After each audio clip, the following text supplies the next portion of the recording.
Hello friends, तो मैंने daily quiz 10 में दो क्वेश्चन दिया हुआ था। फर्स्ट क्वेश्चन ये था कि कंपेयर द बॉन्ड एंगल और सेकंड था कंपेयर द एसिडिक स्ट्रेंथ। तो इस लेक्चर में मैं बॉन्ड एंगल पर डिस्कशन करूंगा।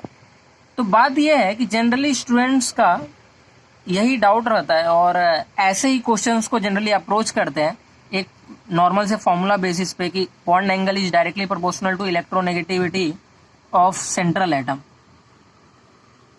और inversely proportional to electronegativity of surrounding atom. इस बेसिस पे ही स्टूडेंट्स क्वेश्चन करते हैं, लेकिन ये जो फॉर्मूला है ये बस कुछ जगहों पर ही एप्लीकेबल, मतलब सभी बॉन्ड एंगल के मोस्ट ऑफ दी क्वेश्चन, जैसे कि यहाँ पे जो मैंने ये 3 क्वेश्चन लिया है, इस फॉर्मूले का भी इंपॉर्टेंस है, लेकिन कब हम लोग इस फॉर्मूले मतलब इससे आंसर करेंगे और कब हम लोग अलग इफेक्ट्स देखेंगे। अलग इफेक्ट्स का मतलब ये है कि कभी कभी जगहों पर बैक बॉन्डिंग लगता है, बैक बॉन्डिंग, तो बैक बॉन्डिंग का इफेक्ट कब लेंगे। कभी कभी जो है ग्रुप रिपल्सन लगता है, अगर कोई बल्कि ग्रुप है तो उनके रिपल्सन के वजह से भी बॉन्ड एंगल इंक्रीज होता है, तो ग्रुप रिपल्सन कब लेंगे। और कुछ और रूल है, ये मेजरली ये दोनों ही मैं इसमें यहाँ डिस्कस करने वाला हूँ। एक और चीज़ है बेंड्स रूल। बेंड्स रूल कब लगेगा और कब ड्रैगोस रूल लगेगा, और भी बहुत सारी चीज़ें हैं। तो यहाँ पर मेजरली मैं इन दोनों को समझाने की कोशिश कर रहा हूँ, क्योंकि जहाँ पर भी ये दोनों तो फिर भी एक सेपरेट टॉपिक है, क्योंकि ये पहचान में आ जाते हैं, बेंड्स रूल और ड्रैगोस रूल। लेकिन ये और ये जो बॉन्ड एंगल का ये तो फॉर्मूला है, और ये बैक बॉन्डिंग और ग्रुप रिपल्सन दोनों एक जगह पे सिमिलर टाइप के रहते हैं, मतलब कब क्या लगाना है मोस्टली इन दोनों में कंफ्यूजन होता है बच्चों को। तो उस पर ही मैं एक क्वेश्चन लेके आ रहा हूँ। जैसे कि फर्स्ट क्वेश्चन है NF3, NCl3, NBr3, Ni3, NH3। ये क्वेश्चन सभी ने किया होगा। तो इस क्वेश्चन में अगर मैं देखूँ तो इस क्वेश्चन में अगर मैं इस फॉर्मूले से लगाऊं कि bond angle is inversely proportional to electronegativity of surrounding atom, तो सराउंडिंग एटम के इनवर्सली प्रोपोर्शनल है इलेक्ट्रोनेगेटिविटी के, इलेक्ट्रोनेगेटिविटी ऑफ सराउंडिंग एटम इसके इनवर्सली प्रोपोर्शनल है। तो इलेक्ट्रोनेगेटिविटी का ऑर्डर यहाँ पे देखो तो सबसे ज्यादा इलेक्ट्रोनेगेटिव है फ्लोरीन, फिर क्लोरीन, फिर ब्रोमीन, फिर आयोडीन, और उसके बाद आता है हाइड्रोजन। ये इलेक्ट्रोनेगेटिविटी का ऑर्डर है। तो इस हिसाब से हमारा बॉन्ड एंगल का ऑर्डर आना चाहिए, NH3 का सबसे ज़्यादा होना चाहिए, फिर Ni3, फिर NCl3, सॉरी NBr3, फिर NCl3, फिर NF3, ये ऑर्डर होना चाहिए। NH3 सबसे, इसका बॉन्ड एंगल सबसे ज़्यादा होना चाहिए, लेकिन ऐसा नहीं होता है, ये ऑर्डर गलत है। ऐसा नहीं होता है, होता ये है कि यहाँ पर बॉन्ड एंगल ऑफ NH3 जो है, NH3 का जो बॉन्ड एंगल है वो इन सब से काफी कम है। यहां पर आता है, यहां पर स्टैंड करता है NH बॉन्ड एंगल इस पोजीशन पे। तो उसका क्या रीजन है वो हम लोग देखेंगे। तो तुम लोग अगर देखोगे मेजरली NF3, यहां पे मैं इन दोनों तीनों को डिस्कस कर रहा हूँ, NF3, NH3 और NCl3। ये तीनों सिमिलर बिहेवियर नहीं है इन तीनों का। उसका रीजन ये है कि यहाँ अगर मैं N और F की बस बात करूँ, और N और H की बात करूँ, और N और Cl की बात करूँ, फ्लोरीन के पास लोन पेयर है, इसके पास भी लोन पेयर है, ठीक है। क्या फ्लोरीन के पास वैकेंट ऑर्बिटल है? नो वैकेंट ऑर्बिटल, इसके पास कोई भी वैकेंट ऑर्बिटल नहीं है। नाइट्रोजन के पास वैकेंट ऑर्बिटल है? नहीं है, इसके पास भी वैकेंट ऑर्बिटल नहीं है। सिमिलर अगर हाइड्रोजन के केस में देखो, नाइट्रोजन है, यहाँ पे लोन पेयर है, इसके पास नो वैकेंट ऑर्बिटल, और यहाँ पे भी कोई वैकेंट ऑर्बिटल नहीं है, ना ही इसके पास लोन पेयर है, ठीक है। अब यहाँ पे आते हैं इस केस में। इस केस में नाइट्रोजन के पास लोन पेयर है और क्लोरीन के पास भी लोन पेयर है, प्लस क्लोरीन के पास एक और चीज है, वो है वैकेंट ऑर्बिटल।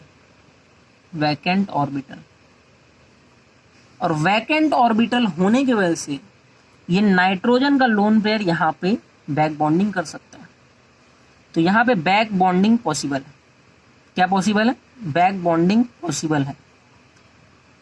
जैसे ही बैक बॉन्डिंग पॉसिबल हुआ, बहुत इंपॉर्टेंट बात है, ये डिस्कस करने जा रहा हूं मैं।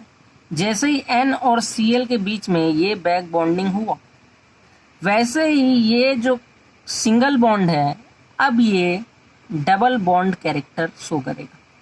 डबल बॉन्ड कैरेक्टर शो करेगा।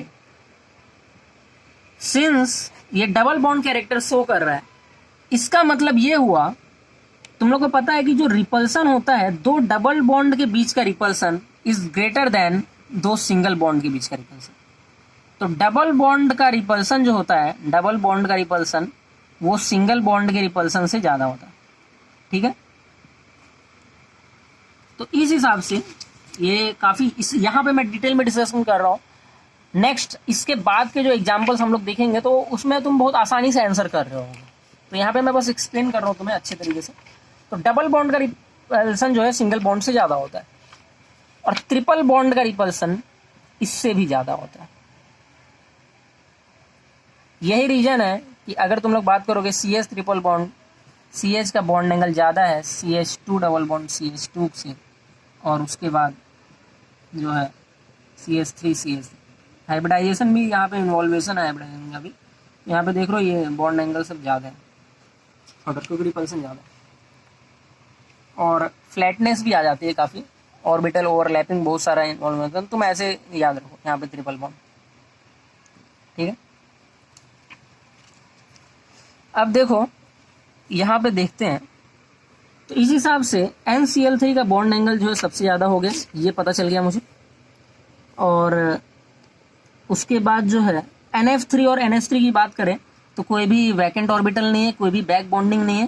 तो हमारा बेसिक सा फंडा जो था कि inversely proportional to electronegativity of surrounding atom, ये काम करेगा। तो इस हिसाब से इलेक्ट्रोनेगेटिविटी ऑफ हाइड्रोजन जो है सबसे कम है, फिर फ्लोरीन है। तो उस हिसाब से NH3 का बॉन्ड एंगल NF3 से ज़्यादा होगा। तो ये ऑर्डर आएगा। अब बात आती है जो बचा हुआ NBr3 Ni3, ये दोनों कहाँ स्टैंड करते हैं।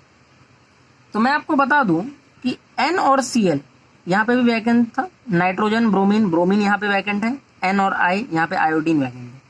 यहाँ पे देखोगे तो 2p पाई, और ये जो है ये थर्ड पीरियड का है, तो 2p पाई 3d पाई, ये बैक बॉन्डिंग। जैसे जैसे हम लोग आगे बढ़ते जाएंगे तो ये फिर भी 2p पाई होगा, ये क्या हो जाएगा यहाँ पे 4d पाई, और धीरे धीरे इस तरीके से जो एक्सटेंट ऑफ बैक बॉन्डिंग है, बैक बॉन्डिंग जो है, बैक बॉन्डिंग इनएफेक्टिव होता जाएगा, उतना ज़्यादा इफेक्टिव नहीं होगा बैक बॉन्डिंग नीचे जाते जाते। तो इस हिसाब से देखें तो ऐसा लगेगा कि सिंस यहाँ पे डबल बॉन्ड कैरेक्टर ज़्यादा है, यहाँ पे उससे कम, यहाँ पे उससे कम, तो ये ऑर्डर होना चाहिए, ये ऑर्डर होना चाहिए। लेकिन अगर तुम लोग देखोगे नाइट्रोजन और I का कंपैरिजन करोगे तो I काफ़ी बड़ा साइज का है, इतना बड़ा साइज। ब्रोमीन को देखो तो ये उससे छोटा है कुछ इस तरीके से, और क्लोरीन उससे भी छोटा। तो इतना बड़ा साइज होने की वजह से आयोडीन का, इनमें ग्रुप रिपल्सन बहुत मेजर क्राइटेरिया है। सिंस आयोडीन, ये तीनों आयोडीन के बीच में इतना रिपल्सन हो रहा है यहाँ पे, तो इसका बॉन्ड एंगल जो है काफी बढ़ जाता है। तो इसका बॉन्ड एंगल जो है यहाँ से यहाँ तक देख रहे हो, बॉन्ड एंगल इंक्रीज करता है। तो बॉन्ड एंगल इंक्रीज होने में कुछ बातें जो यहाँ पे इंपॉर्टेंट देखी गई है, जो मैंने अभी बताया है कुछ चीज़ें, कि पहला चीज़ तो ये देखेंगे कि बैक बॉन्डिंग हो रहा है कि नहीं। बैक बॉन्डिंग मोस्टली मैं जो बता रहा हूँ ये इन जनरल केस है, ऑल्दो जब सिचुएशन डिफर करेगा तो चीज़ें बदलेगी, लेकिन ये इन जनरल मैं एक बात बता रहा हूँ। बैक बॉन्डिंग देखेंगे। सेकेंड क्या देखेंगे, ग्रुप रिपल्सन देखेंगे। ग्रुप रिपल्सन जो है बैक बॉन्डिंग से ज़्यादा, मोस्ट ऑफ द केसेस में हम लोग ग्रुप रिपल्सन को ज़्यादा इफेक्टिवली लेते हैं। तो अगर मैं ऐसे देखूं तो उस हिसाब से Ni3 का बॉन्ड एंगल सबसे ज़्यादा है, क्योंकि Ni3 में ग्रुप रिपल्सन सबसे ज़्यादा है। फिर NBr3 आया, फिर NCl3 आया, उसके बाद NH3 आया यहाँ पे, उसके बाद NF3 आया। तो ये कहाँ से आया? ये बैक बॉन्डिंग से आया। ये दोनों कहाँ से आया? ग्रुप रिपल्सन से आया। और ये नॉर्मल जो हम लोग देखते हैं inversely proportional to electronegativity of surrounding atom. तो इन केसेस ऐसे हम लोग को देखना होता है, ऐसे जजमेंट करना होता है। तो ये काफ़ी इंपॉर्टेंट चीज़ था, मैंने काफ़ी इंपॉर्टेंट बात आपको बता दी है यहाँ पे। तो नेक्स्ट टाइम से कभी भी तुम लोग बॉन्ड एंगल का क्वेश्चन करते हो तो इन बातों का ध्यान दोगे। ये चीज़ें बहुत कम डिस्कशन में लोग लेते हैं, बहुत सारे लोग इसे डिस्कस नहीं करते उतना सही तरीके से। तो अब मैं जब सेकंड क्वेश्चन डिस्कस करूंगा तो सेकंड क्वेश्चन तुम लोग को बहुत हेल्प करेगा। सेकंड क्वेश्चन कैसे हेल्प करेगा देखते हैं। PF3, PCl3, PH3। Second question यहाँ पे जितना भी मैं तीनों क्वेश्चन जो मैं लिया हूं ना, ये सब में कुछ यूनिकनेस है। क्या यूनिकनेस है ये मैं दिखाता हूं अभी तुम लोग को। PF3, PCl3, PH3। अच्छा, इसको NF3 से कंपेयर करो तो NF3, NCl3, NH3। जब हम लोग ये देखे थे तो हम लोग ने ऑर्डर क्या बताया था? NCl3 सबसे ज्यादा, उसके बाद मैंने NH3 बोला था, उसके बाद मैंने NF3 बोला था। तो क्या ये दोनों सेम है? यहाँ पे नहीं, यहाँ पे बहुत तुम लोग को बहुत हमेशा जगे रहना है कैसे चीजें बदल रही। मतलब ऐसे नहीं आंख मूंद करके एक फिक्स ऑर्डर नहीं है यहाँ पे। अगर तुम लोग देखोगे इस हिसाब से, क्योंकि नाइट्रोजन फॉस्फोरस है, सारे एटम भी सेम है, तो तुम लोग ऐसे लगा सकते हो कि PCl3 ज्यादा होगा PH3 से। इन जनरल कुछ भी नहीं है, कोई बात है इन जनरल यहाँ पे नहीं हो रही। ये ऑर्डर तुम लोग सोच सकते हो, ये बिल्कुल गलत है, ऐसा कुछ नहीं होता। इन दोनों में डिफरेंस क्या है तुम लोग देखोगे। PF, PCl, PH, मैं दोनों को एक साथ कंसीडरेशन में ले रहा हूं NF, ताकि तुम लोग काफी अच्छे से समझो NH। ये दोनों क्वेश्चन में क्या डिफरेंस है? ये दोनों क्वेश्चन में ये डिफरेंस है, यहाँ पे नाइट्रोजन का ऑर्बिटल कुछ नहीं वैकेंट था, यहाँ पे लोन पेयर था, यहाँ पे भी लोन पेयर था, यहाँ पे भी लोन पेयर था। इस केस में भी फॉस्फोरस के पास लोन पेयर है, लोन पेयर है, लोन पेयर। लेकिन एक चीज और फॉस्फोरस के पास है जो नाइट्रोजन के पास नहीं है। वो क्या है कि फॉस्फोरस के पास वैकेंट ऑर्बिटल है, लेकिन नाइट्रोजन के पास वैकेंट ऑर्बिटल नहीं है। सिंस नाइट्रोजन के पास वैकेंट ऑर्बिटल नहीं है, इसका मतलब फ्लोरीन से नाइट्रोजन यहां पे डोनेशन नहीं हो सकता। लेकिन यहां पे देखो फ्लोरीन के पास लोन पेयर है और फॉस्फोरस के पास वैकेंट ऑर्बिटल है, तो यहां पे ये जा सकता है। तो यहां पर भी बैक बॉन्डिंग हो रही है और क्लोरीन यहां पे भी बैक बॉन्डिंग हो रही है। लेकिन नाइट्रोजन के केस में क्या था, बस यहां पे इधर से इधर बैक बॉन्डिंग हो रही थी, इसके लिए वो ऑर्डर आ रहा था। तो अब देखते हैं PF और PCl इन दोनों जगह पे बैक बॉन्डिंग हो रही है, ठीक है,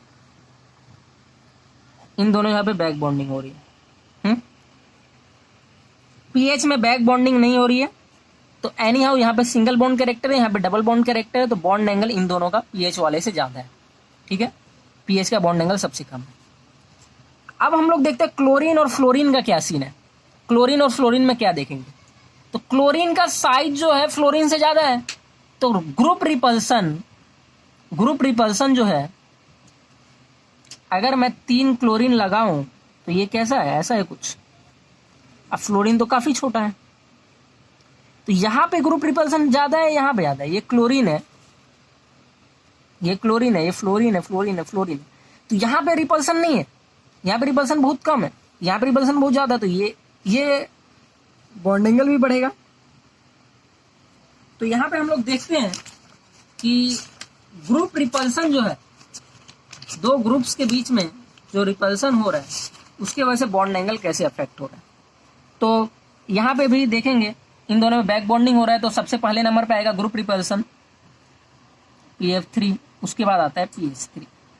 तो ये दोनों का रीजन क्या था, ग्रुप रिपल्सन, और इन दोनों का रीजन क्या था, मेनली बैक बॉन्डिंग, ठीक है।